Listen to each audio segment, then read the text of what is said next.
next panel discussion we have on To Err is Human, Data Breaches and Insider Threats. For this panel, we have the moderator, Mr. Abhishek Das, Director, Technology Risk, EY. A big round of applause, everyone. The panelists are Najm Bilgrami, National Head, Financial Lines, Tata AIG, General Insurance. Welcome, sir. Pradipta Patro, Chief Information Security Officer and Head IT Platform, KEC International Limited, RPG Group. Welcome, sir. Sunil Kulkarni, Vice President and Chief Information Security Officer, Protean eGov Technologies Limited. Welcome, sir. A big round of applause, everybody. Over to you, Abhishek, sir. Good evening, everyone, and thanks for sticking around. Probably this is a testimony to the fact that these are the real cyber security slash threat slash insider threat slash experts who want to know a little bit more, because I think the ones that have left have gained what they had to. So thank you for sticking around. We really appreciate this. And I think the topic that we're going to speak about is such an important one, because to err is human, definitely, but unfortunately there is no divine intervention to forgiveness here, because once you've really made a mistake, especially when it comes to cyber or security or tech, the losses or the impacts are so unforgiving that the repercussions for which could be on your brand, it could be on your finances, it could be on your overall perception, or for that matter, the image that your brand has built over the last few years or since the time it's been there. And I'll take a small example. This is something which is very close to what I've been working with on clients. So there's a significantly large conglomerate who recently, and when I say recently, this is about 2 years back, acquired a Spanish company. Now, the advertisements of this company on TV showed that they kept a tomato and vegetables in the fridge. And even after 45 days, when someone took it out, it still was extremely fresh. And this housewife, she, for the guests who came in, she passed off this 45-day-old vegetable as fresh salad. And now this was a advertisement which obviously had an impression that, my refrigerator is so amazing that even if you keep vegetables for 45 days, the freshness is retained. Now, they did not realize the amount of backlash that this was have on social media and digital platforms, because the company which had bought this particular company in India is supposed to be the acronym for trust, or they are known as the most trustworthy organization in the country, right? And here, one of their subsidiaries is trying to show a 45-day-old product as fresh and, and completely against the brand image of trust, right? So that was one of the incidents. The second incident, for those who follow, say, Game of Thrones on TV, and when a particular episode was shown on Game of Thrones, they showed a small, or in one of the scenes, there was a Starbucks cup, or actually it was just a coffee cup, not even Starbucks. Now, what did this do was, because Game of Thrones was long before even probably coffee mugs were invented, it just created a particular perception. Now, the earlier example was a mistake which had a brand or a reputation loss.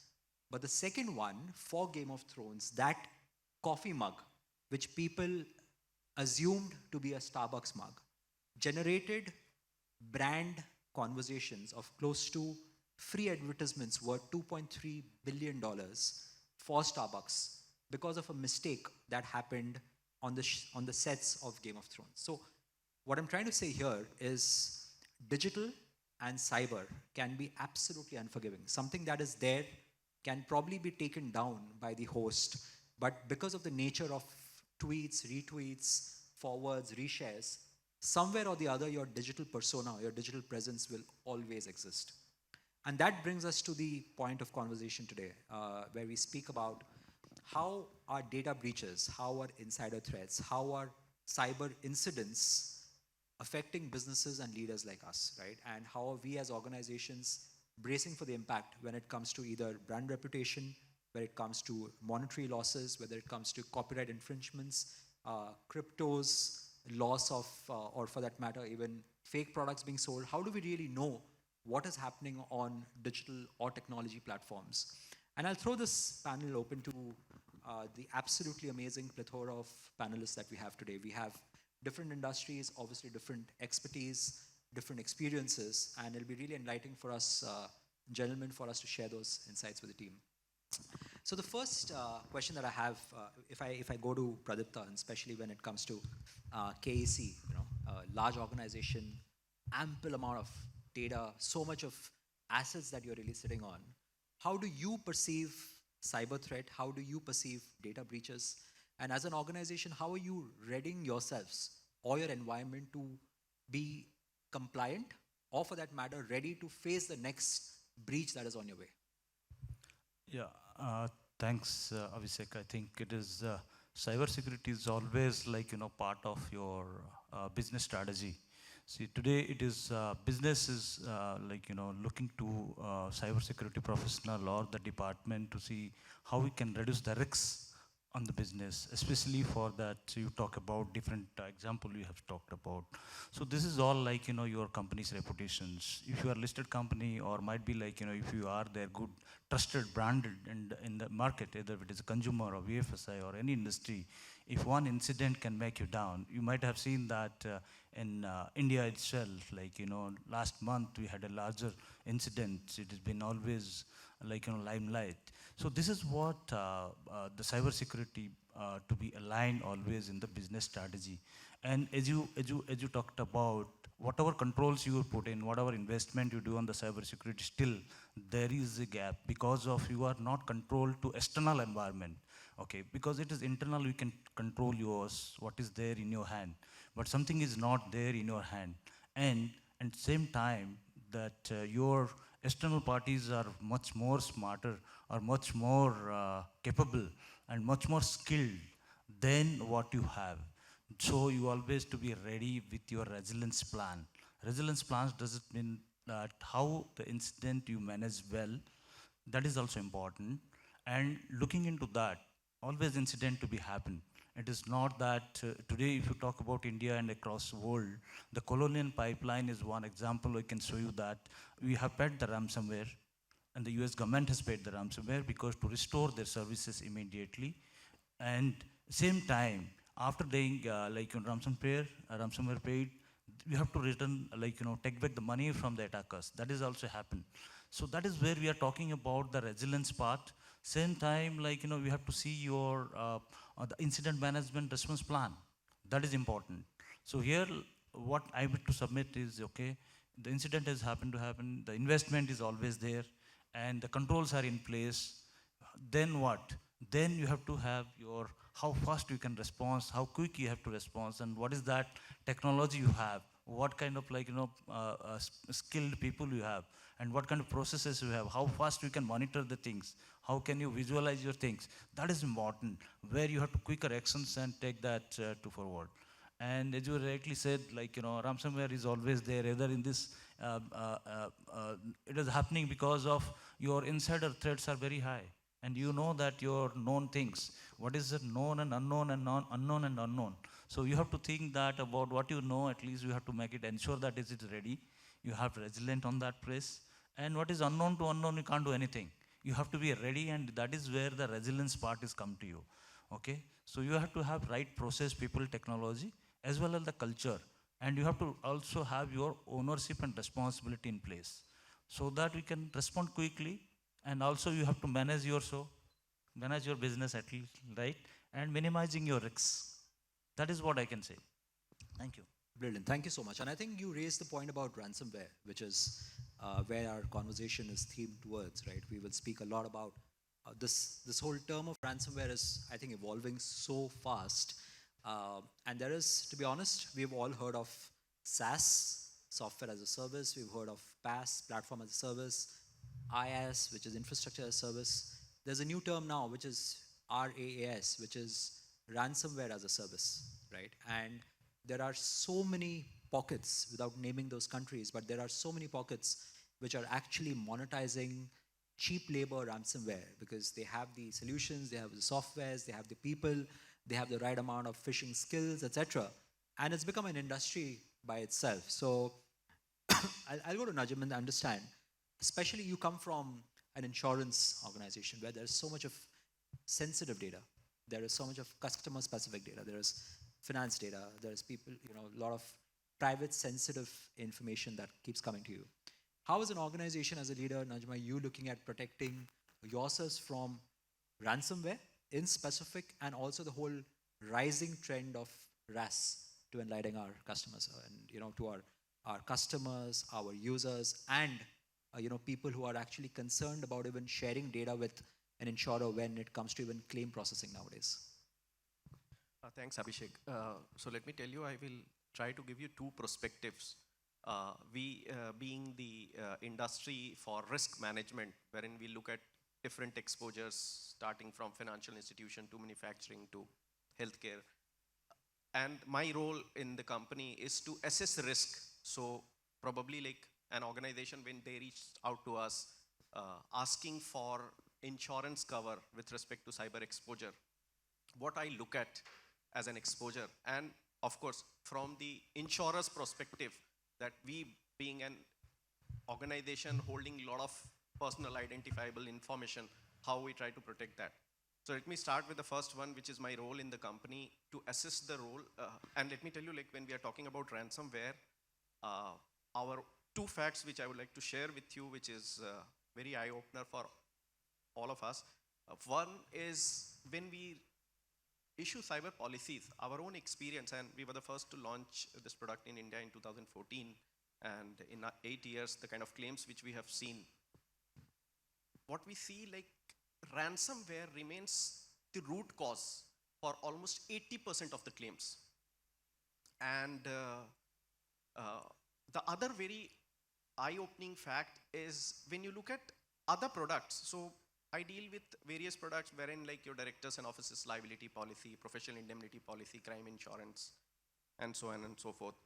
In those policies, what we noticed that when we receive claims, so let's say we issue 100 policies, the notification or the claims gets reported out of those 100 policies, 3% policies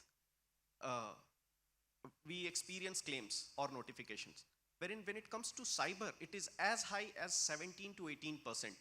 Now, the impact of this, and this could be a major challenge for the insurer as well as insured in coming years, wherein what we are seeing is that insurers have started reducing their capacity. They are not able to manage. There are insurers globally, large reinsurers, they have stopped doing this kind of insurance business.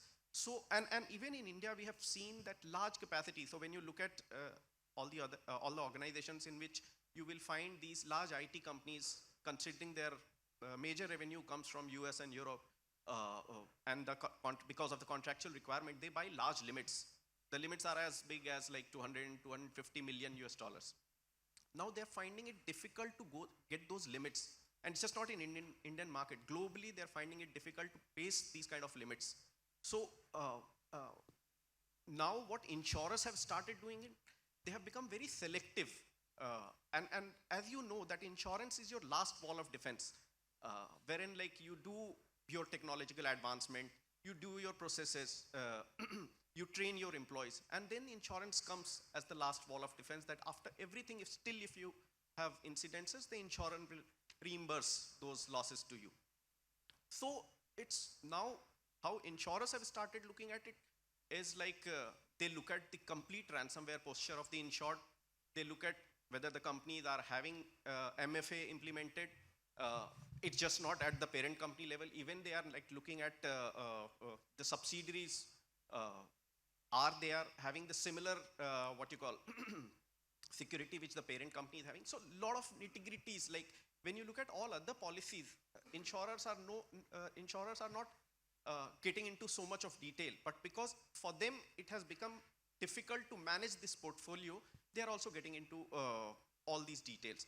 So of course, this is helping both the insurer and insured in terms of improving the risk quality. And in last 2.5 years after pandemic, what we have seen, what we have experienced is the quality of risk has improved. Now coming back the other side, yes, we being the industry wherein like we are data heavy, and it's when we are talking about data, when you look at policies like overseas mediclaim policies and others, like we are even exposed to GDPR and other US laws. So probably like, and being financial institution, which is one of the targeted industry, they have to be like at par with the newest technology. And we always believe in organization that it's a journey, it's not a destination, that yes, I have done this and I'm through with it. No, it's a journey which the organizations have to keep on traveling. So that's my take. I think this answered a very particular question that the gentleman sitting there had just before you came in. So there was another session in the morning where we were speaking about cyber threats and how we're at a war at large to protect our organizations. And cyber insurance has become a major area of concern, and also a place where organizations are still dabbling about what exactly can be protected, what exactly could be liable, and what is still a responsibility for the firm. So I believe that answers it. So thanks for that. And I'll probably go to Sunil now. And this is, Sunil, to bring in the third dimension of risk, or the third dimension of data breach, which is probably the most simplest, or the most, I would say, the most impactful dimension, and the causes of it are right here, which is the human part of it. We, I believe, are the biggest reasons for threats. We, I believe, are the biggest reasons for things to go wrong. And it is ironic that we are the same ones who correct it, right? So when it comes to insider threat, when it comes to person or human dependent risk origins, right? What is your perspective, and how you believe as an IT leader, are you trying to mitigate the risk rather than completely close it? Because I believe that is something which cannot be shut ever. Yeah. So I will give a perspective of what is a traditional approach generally companies follow. They give an access the moment a person comes in, onboards, the new employee comes in. He has been given an access of a kind of a internet access. He has been given an access to a laptop or a desktop with an file and folder access. And then slowly, over a period of time, he accumulates a lot of accesses over a period of time, which nobody does a review, and that is where all the problem starts in. So that is where the right approach is, you need to do a review. You need to do a periodic reviews, not periodic in the sense you do it on an annual basis, but a more frequent reviews wherein you understand the person portfolio, what is the kind of a profile, what is the kind of a role he is into, and what is the kind of data he is into, what kind of data he is managing, processing, and basis that it should be, those relevant access has to be continued, or it has to be discontinued. So that is one way of implementing a particular approach. The other things from a data security point of view, again, what other people are mentioned about. So most important part is we need to have a risk assessment in place. We need to assess all our risk. It's not only do a annual review. We do annual review and then we forget of doing a review in the mid-year or on the quarter base. So we need to do a continuous reviews on those risks. We need to have some kind of solutions or some kind of discussions, internal debate. We need to have it with internal teams to understand what is the risk, how it has changed, and so those things, then collectively we'll be able to identify and then have those relevant controls in place. That's my. Just to add on to what Sunil has highlighted, none of the risks can be mitigated today, very honestly. So how we can treat those risks, whatever it is coming, either internal or external, both the parties side of it. So here we need to see that is there something can be acceptable, something can be avoidable, something can be transferable. That is what talking about the insurance part of it.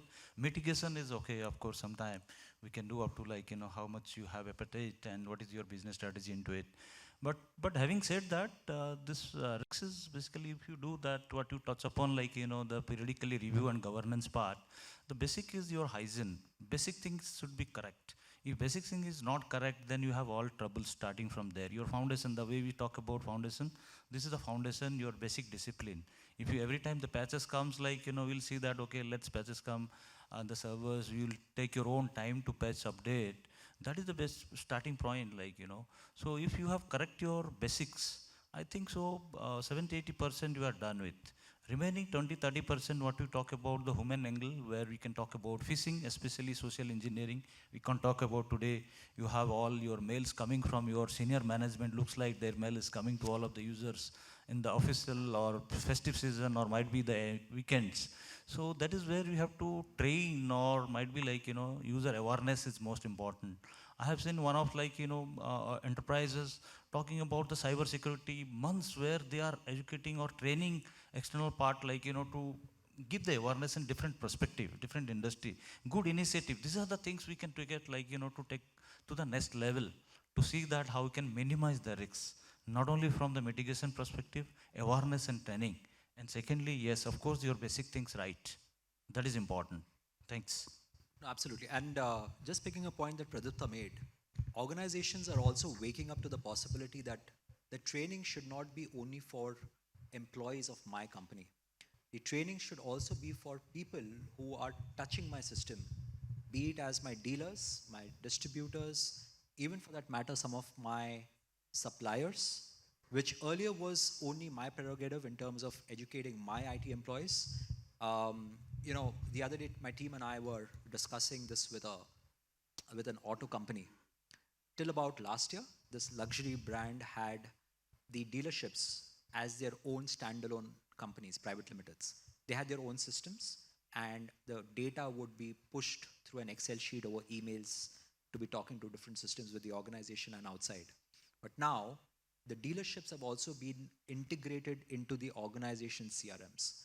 So if there is an issue with my dealer, who is probably sitting in a tier 2 city and is completely oblivious of the fact of the risks of how to use a CRM system, which is essentially talking to my CRM and then my ERP and then my supply chain, etc., it's actually giving the power of going wrong to a person we are not even aware of, right? So I think the awareness should also be spread beyond just our organizations or our gamut of influence, if I may.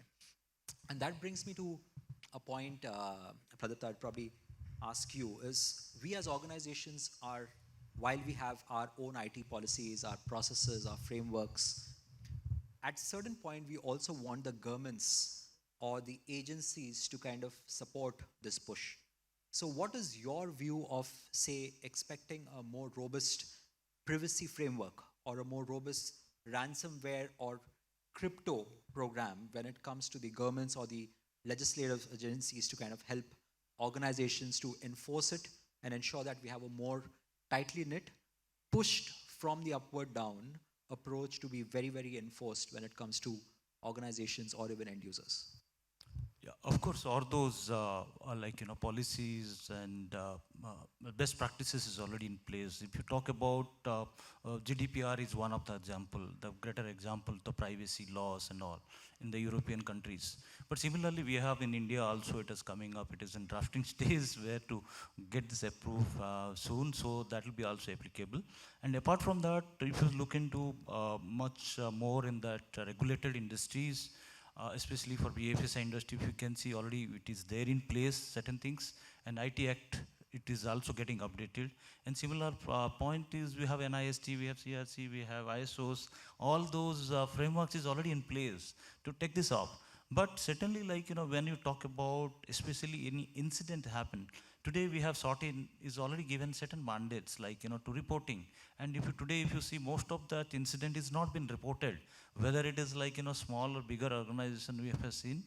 But certain time, like, it is not coming to the limelight, like, what is went wrong and where it is and how we can mitigate it and all those. So certain is coming, certain is already given certain guidelines, you might have seen also. And we have to comply in all those perspective. And apart from that, India government is already initiated a lot of, like, policy frameworks, especially for those IT Act and other laws is coming up, and GDPR like privacy laws is also coming up, and those to be adhered, and especially if you talk about the ransomware, and you might be saying like, how whether we can the legal way we can take it up, legislative way we can take it up. So legal way, of course, when some incident is happening, ransomware, I think 70 to 80% company doesn't pay the ransomware. That is the right best practices we can see. Yeah, why to pay off? Because you have already your backup in place. You are doing all restoration, also tested restoration periodically, right? If it's not, then you have to pay the ransomware. Otherwise, you have to restore and you have to compromise all of your data. And that is not only one. Like, once the extorted data gone to the attacker's hand, definitely it is available always in the darknet. Okay, so again, they can like, challenge you anytime, and you ask for the money again. Okay, that is the second, double one. Okay, then third one is, of course, like, once you pay them everything, then again, any point of time, they can come to you and ask you for again money. Eh, so it is ongoing process. The best practice is, okay, don't pay it, and put your system in place that to take those backups, or might be like, your resilience plan, how you have planned, strategizing it. That is important. So on that perspective, we should get into it. And secondly, I will give you example of a colonial pipeline. When it has happened, there are 18,000 outlets has been completely not functional for some time. Definitely government has paid certain money, ransomware, right? So once paid, they have taken the track of it, where it is going the money and the transition. So when they track to the people and they try to recover after the systems are online, they try to recover that after months time. So that is where the government should be very stringent and should be very supportive to the private organization on that country to get the money back. If you paid something like 20-30%, whatever it is, again, that insurance plays a crucial role. Our panelist already highlighted. If something is gone wrong, if you have lost certain things, okay, that should be taken from the insurance as well. Okay, so so point is, you have to be there always, like the atma, as I said, like a risk is always there. Whether you want to accept something, avoid something, mitigate something, on transfer to insurance. So cyber insurance is one. And nowadays OEMs are coming. If it is compromised, you have to pay 1 million or 2 million or $10 million. So that is also good, a good perspective. So we can think about that perspective. But okay, anyhow, that support government is already supporting to those and getting a lot of guidelines, best practices, laws, frameworks. It is up to us, like how we can, implement judicially, effectively, efficiently. Yeah, thanks you. No, I like the way in which you used more of the insurer's name than the government's name from an expectation perspective. So I'll do the most logical thing. I'll pass it to the insurer and check how does he or his organization look at ensuring that his risks are also minimized when it comes to something so out of the blue. Because honestly, as an organization, if you're not prepared, an insurer is even less prepared for your risk, right? So Najm, what's your view on it? Or rather counter view to that? So let me first start with the question which you asked, that what's the government role? Having proper data protection policy is must. So that's the basic. But after having those policies, the most important thing what I feel, there should be enforcement of those laws. If there are laws available and there are no enforcement, then it's of no use. So enforcement is very important, and I think government have to play much bigger role in terms of all this threat intel to be shared with the organizations. There are organizations should be created which is sharing these recent trends with the various organizations, which is healthcare, whether it's financial institution. So those will help to protect our business. And as I said, it's just not the role of the government. We also have to play a major role. There are various forums available globally wherein we have to participate actively, share our experience, how you have handled certain attacks. Those are the knowledge sharing things will go long to be like winner in this particular space. That's my take. Now coming back to insurance and especially cyber insurance, we are the only one at this point of time in India. We have started looking cyber insurance very differently. So if you look at in a general sense, talk about a very like common policy, which is your health insurance policy. What insurer does? If you have a hospitalization, policy pays you the cost which you have incurred in hospital. Now, when it comes to cyber, insurer is just not providing indemnity. And what we have done, we have created an end-to-end solution for the insured, because we understand when we are talking about large organizations, large banks, large IT companies, probably they have their own forensics team to handle these situations. But when you look at the small and medium-sized organizations, they practically are not even aware that how to handle, whom to approach at that point of time. And that's why what we have done is created a whole network wherein it starts with pre-placement services, wherein we do have tie-up with agencies like Security Scorecard or BitSite, wherein we assess the risk and we go back to the insured and tell them practically that, okay, these are the things which we look at. And let me also tell you, like, we being insurer, now we have our own cybersecurity team. So it's just not the underwriter who's going and telling, probably like he's not even well aware of the nitty-gritty. So we have those teams helping the underwriter as well as the insured to inform them, okay, these are your crown jewels and these are the steps. These are the things which you have to implement to protect yourself.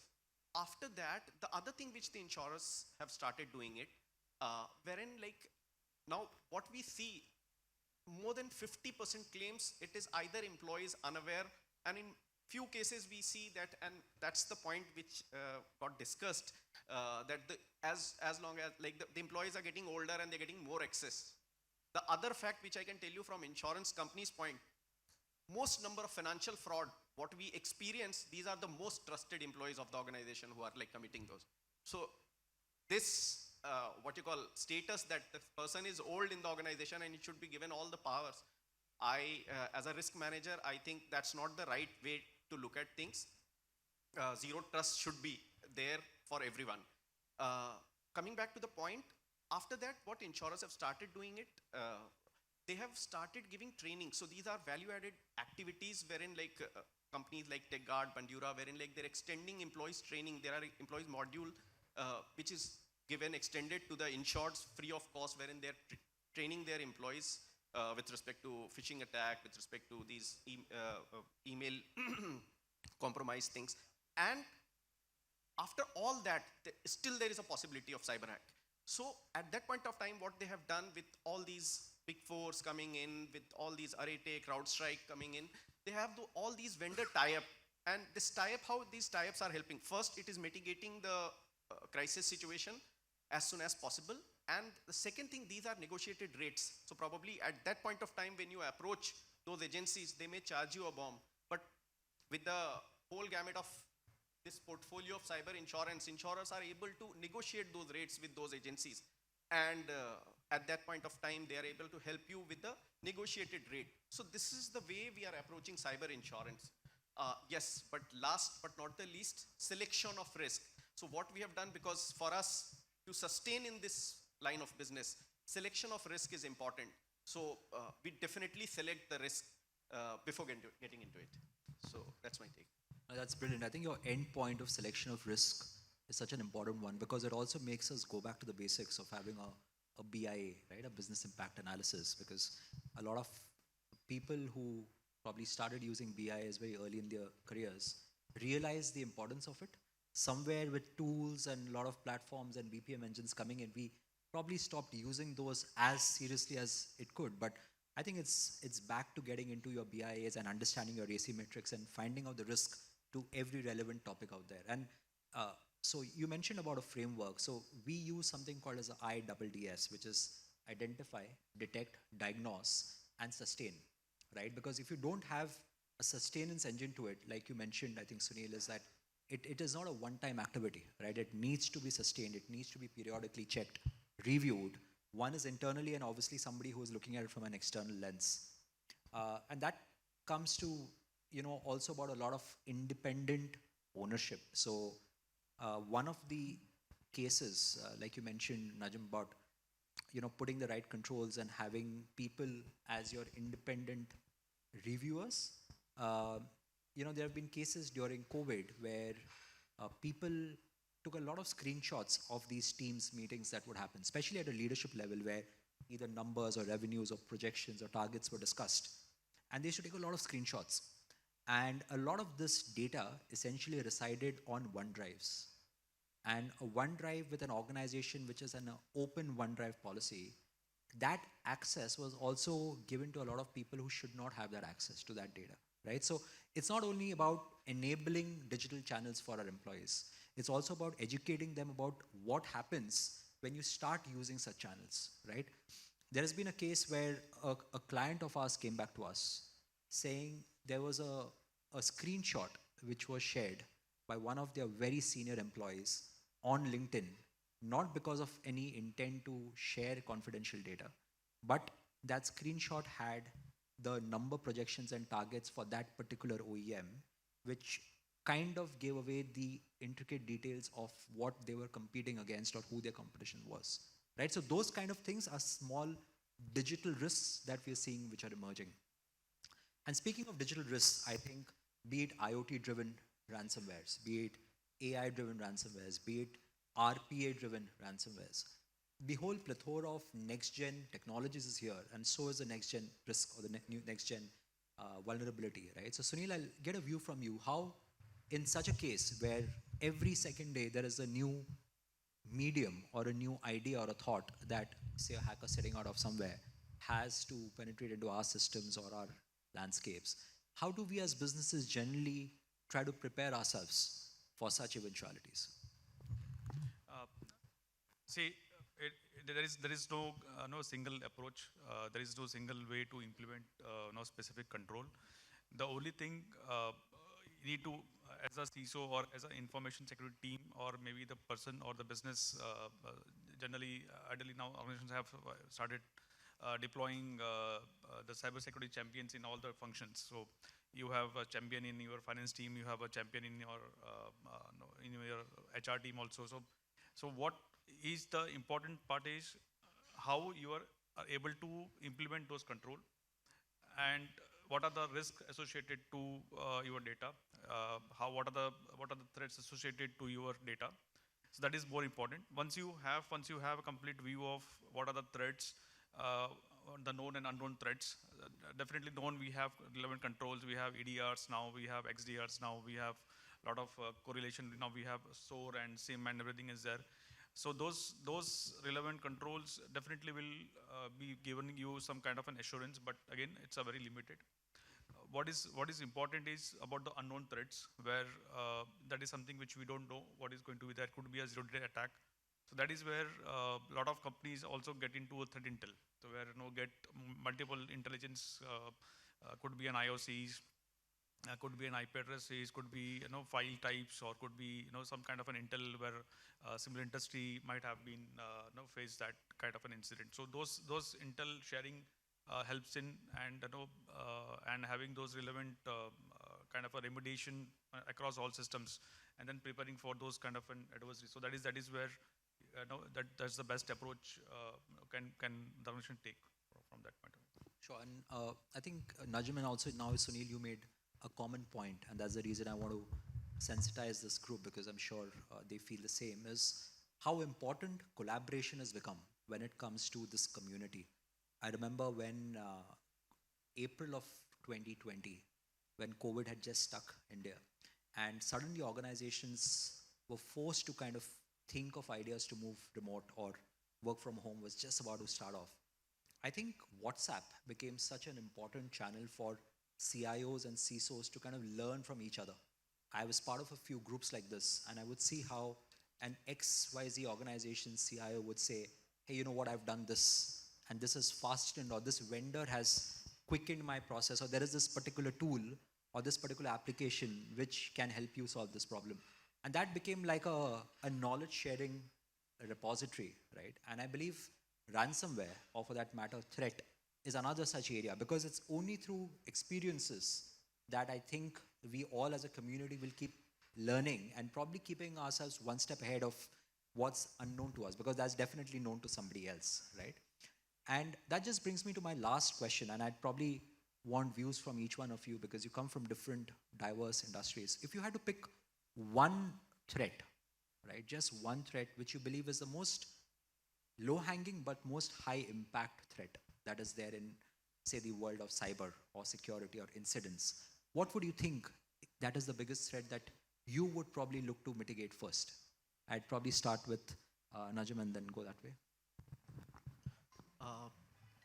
So I think if you just ask me one, I think employees training, that is something which every organization should look at. And in fact, during this pandemic, what we have realized, because of course, like during pandemic, like every organization was struggling to manage their cost, and they were cost cutting on every corners. But that is something which you can do at a very cost effective manner. Share emails for phishing attacks,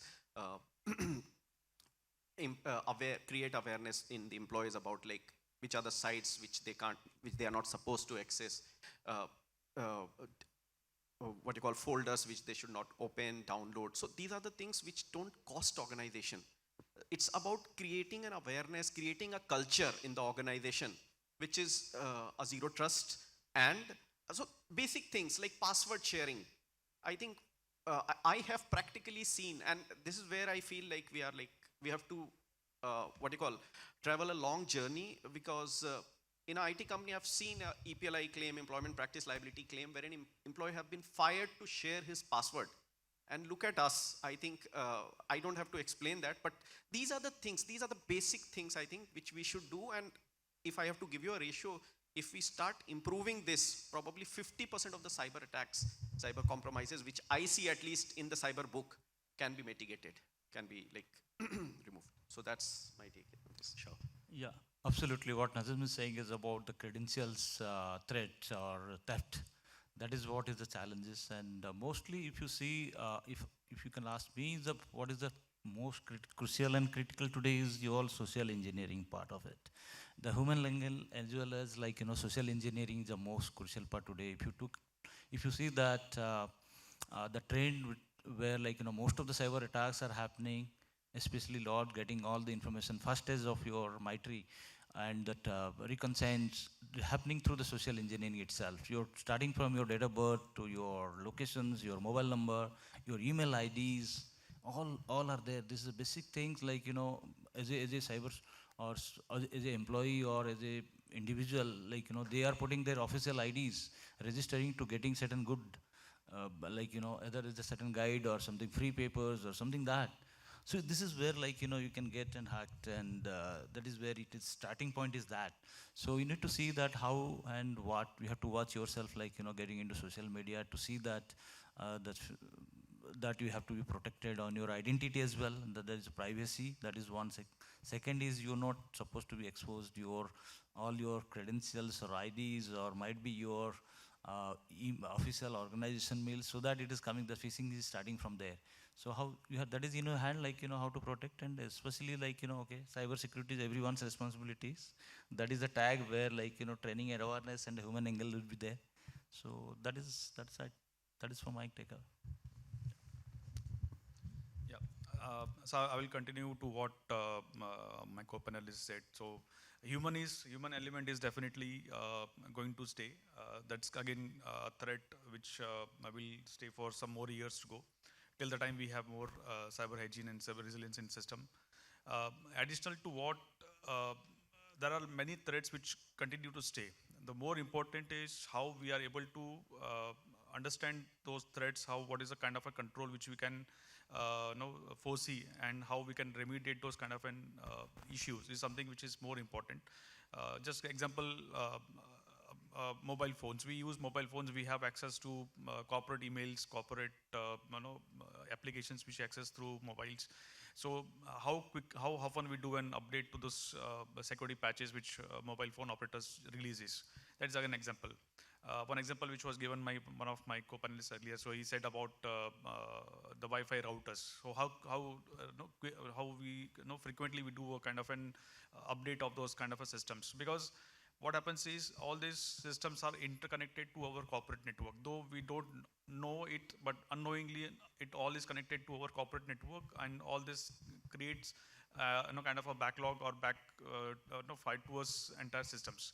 So that is more important, how we collate all these entire systems. We understand what are the gateways to those kind of threats, how that threat can occur and can hit to us. That is where our preparedness comes in. Just to summarize and probably give my input to the same question is that there are even the devils in the details nowadays. Even if you go to a software license and before you kind of click I accept, if there are fine prints which speak about data collection, speaks about no data retention policies, it speaks about data sharing policies. Are we even aware of what sort of clicks are we doing now? Are we even aware of, because every OEM today, if you look at it, because of the nature of mergers and the way they have grown organically or inorganically, they have a plethora of solutions that is under their bucket, right? So they might have a CRM, they might have a HCM, they might have an ERP, they might have a small DMS. Now, a DMS essentially is meant to just store your data and kind of have collaboration around it at max. But there are certain fine prints which also warrant your DMS to also be able to share data onto the ERP of the organization. Have we even looked at those basics before we click on accept? Have we looked at how our social media impressions are? And you mentioned social engineering, sir. Another trend which we as an organization are seeing is, while there is email phishing and email spoofing that is happening, social media has become such an important area on social media phishing. There are pages which look exactly like your official page. Now with verification tags being sold for as less as 719 rupees, anyone can be an official page to a brand, can extract data from employees, from dealers, from customers. I might pose as, say, an XYZ company.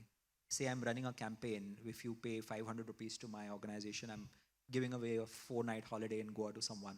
I'm sure 70% of the not so educated mass and almost 30% of the educated mass would click on it because it's a verified handle, because it's coming from a page which looks legit, from a page which comes from a very reputed organization. So I don't see the risks at the first glance. Would I go and make that 500 rupees payment because there is a Paytm scan code also? Probably yes. I've seen so many people who've fallen for that kind of a impression on social media. There is an auto company whose social media was impersonated because instead of an auto with an O, they made an auto with a 0, right? It's a very small thing for the naked eye to pick up.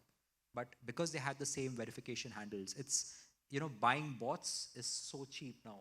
We were doing a social engineering activity for a large pharmaceutical client. And just for the sake of social engineering, we bought bots. Trust me, sir, we could buy 50,000 bots for as less as 1,200 rupees. And these were your 50,000 followers or 50,000, friends, if I may. And each bot has the ability to re-amplify or retweet 30,000 times in less than 1 minute. So you can imagine the amount of destruction it could have. And if any cyber threat or any social media attack that you see, and we do a lot of such forensic, you might see that the retweet is done and within 2.5 minutes, that page is no longer existing. But it's done as damage. It has just gone ahead, retweeted, re-forwarded, created those impressions, and it's disappeared, right? So those are the threats. And thank you, gentlemen. I think the insights that you've provided today are really fascinating. I hope the audience has picked up some ideas, has got some points to ponder. And thanks for making the time and hanging around. Really appreciate it. Thank you. Do we have some time for some questions? Because I can see this is 0. All right, so we can take about 3 questions. Anyone? The person on the last, yes, because I don't think he's got a chance. Yes. So thanks for another wonderful session. It was really insightful, and a lot of areas and learning from your experience helps us to, reach a certain level of knowledge and to actually act in such a scenario. So one question based on my past experience that I see as consultant, that a lot of our IT teams are being prepared, trained how to do, or what are those 10 steps to follow when there is an attack. But when there is an actual attack, they panic. And the reason I would put a little blame on the pandemic, because a lot of our IT resources are new, because there are a lot of attrition, and they would have all the SOPs, documents, these 5-6 steps to follow, but when there's an actual ransomware attack, they don't know what to do. They reach out to their seniors. If the seniors is on leave, on a weekend, on a holiday, the damage just keeps continuing. So how do we tackle this? How important is conducting simulation exercise, like real life scenarios in an organization? That's my first question. Yeah, of course. If you talk about incident response management plan, you should have that. That is the first. So whom you reach, if something has happened, okay, fine. If it is non-known, if you know anyhow, you know that IT issues, my server down, my server services got hung, there's like, AD is not responding, DSCP is not working, all fine. That is known area, right? That is unknown area. Whenever you comes to know that, and after you find like, anyhow you know the symptoms, right? That is the basic thing you know about it. Immediately you have to follow your like, as I said, like, incident management response plan. That is the first. So that if there is a responsibility, what kind of incident, what kind of impact, what to observe, and whom to reach. Okay, there's a call flow tree, like, there's a call tree. So you have to plan that. It is not only limited to IT. There should be a business people, there should be a marketing team, there should be a communication team, there should be a business team. You have to communicate all those into that particular piece. So that you don't have to worry about, like, you have to focus on your technical solving your problems, and communication team will be taking about your external parties. Your business team knows about it, they will be supporting you. Admin team will take care of how don't give the physical access to the premises. This is all like, collective and collaborative activity. It is nothing only specific to IT. Okay, so that should be defined properly. And apart from that, of course, today you should not worry about it is known or unknown. How much you practice doesn't work. Okay, because there are a lot of sophisticated attacks are happening. It is not only always that ransomware come with the malwares. Okay, it is without fileless attacks have been also very popular now. And it is available the way I think Abhishek said about ransomware as a service. It is available on 1,000 rupees on the internet. Yes. You can get it down and you can start doing this. And IML plays the crucial role today. It is not the human being all does, like, this kind of, if you see 4-5 years back, the WannaCry kind of scenario, it is not been done by human being, right? At a time, 150 countries, 5 minutes, gone. All the viruses, all malware is gone to there. So it is done by your AI engine, okay, AI and ML. So this is all sophisticated attack. You should have your resiliency plan and your incident response management plan. These two things should be ready. And rest of the thing, ensure that you should take your right backup in place and restore and test it always. So that is what I can tell you, that you will be sailed through. That's nothing to worry. Sure, thanks, sir. Thank you. Just to add another point that Abhishek had made about social platforms. A lot of the times that we create our profiles on, for example, LinkedIn is considered as a professional platform, and almost all the corporate delegates have their profile. But for 2 or 3 months, let's say I don't visit my profile at all, I'm not that active, I have a profile. So there's an impersonator who creates a profile exactly like mine, and because if it's a professional channel, would reach out to some of the delegates that report to me, impersonating that it's me, like identity theft. And they get a lot of information and they do social engineering attack and they're successful just because my profile I was not active. So any thoughts around that? Yeah, so I will tell you there are ways to implement security on those kind of social media tools. Like now, if you talk about Twitter, if you talk about LinkedIn, which you mentioned about, LinkedIn, you can keep your security control very tight. In a sense, you can only allow those who are your contacts, and those who can visit to, and then the profile, what is that you wanted to put it across to the public, that also you can control. Like your date, your birth date, your phone number, your email address, what is the companies which you have worked for. All this can be controlled, and only limited thing can be viewed to as a public. So those things can be implemented, and it's a similar thing is applicable for Facebook. If we talk about Instagram, same thing is applicable in Instagram, and any social media you can talk about, it's already there. So you just need to enable those things, and you can also enable 2FA, which is there for Twitter and many of the social media things. Right, sure. Thanks for the insight, sir. I don't know what Sunil is talking about is more of, so nothing in this world is a free. Yeah. If you are getting LinkedIn also, it is not a free. Yeah. If you're getting into premium upgrade, then you will be more secure. Yeah, exactly, sir. So lighter side of it. I'm not selling anything LinkedIn here. Sure, thank you so much, sir. Thanks for the opportunity. Sure. Any other questions? I think we just have time for one more. Yes, please.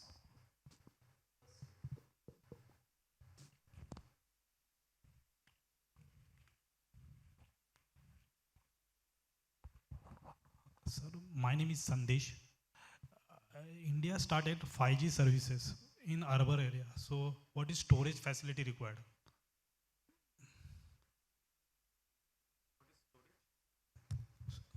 See, if you talk about storage, it's all like, subjective. It depends upon your use cases. If you talk about autonomous car, or if you talk about something is completely that smart city, it's a huge kind of. If you talk about CCTV or surveillance, it's a different kind of storage requirement it is. If you talk about, it is based upon your use cases, and then you can think about the storage, whether it is a cloud, on-prem, or type of storage, whatever you talk about. Hope it is answered clear. I think storage Or anything is, specific. Yeah, I think storage is, if I may, how much of GB is your phone? No, What is the storage on your phone? you are talking about SOAR? Oh, he's talking about storage. Storage, yeah, that's fine. Storage depend upon your applications and what kind of use cases you are going to deploy it. It depends on that. And 5G, to be honest, I think is just a medium. Yeah, Even with 3G, or for that matter, whatever it is, it honestly doesn't matter. Unless we've got the question wrong. Urban areas, sir. Urban and rural areas. Rural areas will not get 5G, so the question will not be relevant Not there. 2023 and okay. Okay. See, whenever it is come, this is all mediums. Correct. See, it is a network, it's a medium, and 5G is a medium for you to communicate from a client to your server, a client to your host, client to your commerce website and all. And storage is part of, like, if you are using certain use cases, let's say CCTV, for the completely Mumbai CCTV or surveillance, then the storage is so huge, right? If you can talk about. So that is the application you can think about it. Yeah. And then There's just to nothing like add another point to what you're saying, the actual use case of 5G when it comes to the usage is not so much about data download or data availability. It is about the connectivity that you have for a particular process that you're trying to run, right? If you're comparing it to a download, if you're comparing it to an application download, running an ERP on the cloud, running an application on the cloud, hosting your stuff on a cloud environment, I think it has nothing to do with be it a 4G or a 5G or a MPLS or a WAN that we're running today. What will essentially change is how much faster access or how much more seamless is the integration is when I would have a doctor sitting at the other end of the world looking at an operation which is probably happening real time here. That is the proper use case of a storage of a 5G, rather than me being able to download a particular thing and increase my storage capabilities or capacity on a particular device. I think the use cases of 5G are very different if used properly. And I think as people of adopters, we've kind of, when 3G came in, we were delighted, right? From edge to 2G, and then suddenly 3G, we thought this was it. Then 4G came, we thought 3G was extremely slow. I think that's just the expectation that you keep having. And like, that's the reason I was hinting at it. If you buy a 128 GB phone, you will think, oh, I moved from 32 GB to 128, I'll be happy ever after. But probably after 6 months, you'll look all over where you can store data and screenshots of stuff which you don't need, and then move on to more data, right? So I think it's just a never-ending quest for more storage, right? I think, thank you, gentlemen. There'll be more questions. I know, I'm sorry, sir, we couldn't take, there is one more last? Yeah. Yes, last one, because I think the next panel is actually waiting.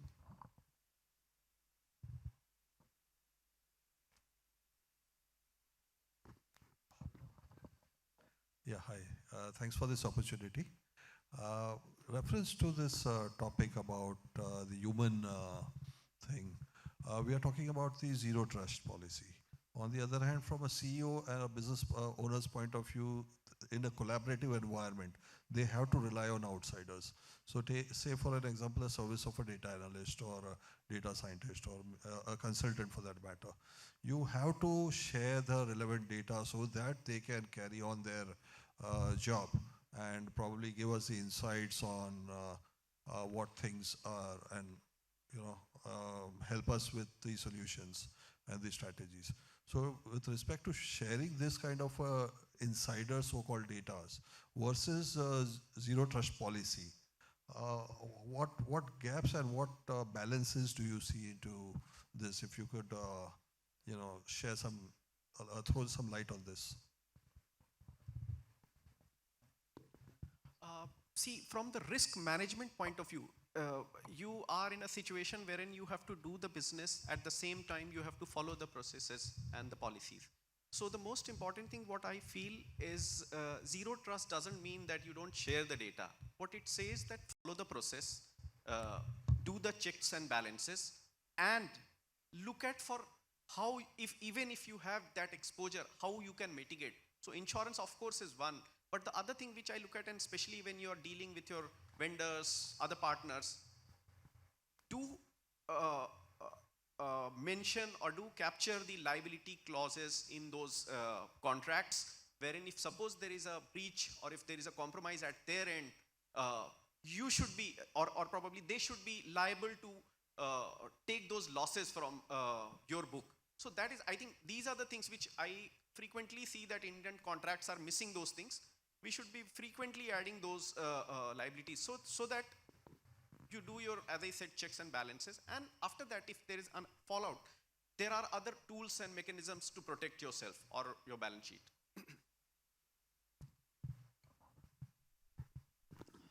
Right? Thank you. I think other questions, gentlemen, we can take it outside.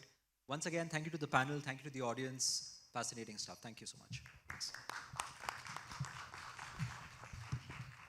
As Abhishek sir mentioned, thank you everyone for sticking around. A big round of applause for each and everyone present here. A big hand for yourselves, please. And now I would request Hiren Pandya, Chief Information Security Officer, Reliance Nippon Life Insurance, to come and please present the mementos to the panelists.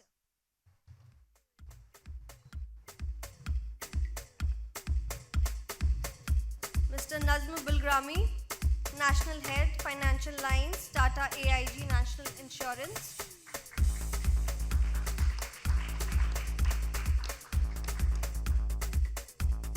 Pradipta Patro, Chief Information Security Officer and Head IT Platform, KEC International Limited, RPG Group. Congratulations, sir. Sunil Kulkarni, Vice President and Chief Information Security Officer, Protean eGov Technologies Limited. Congratulations, sir.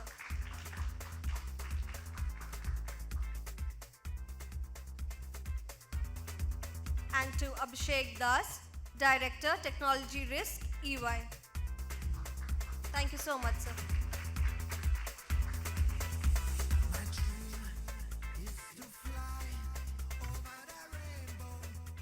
I would request a group photo of the panelists, please.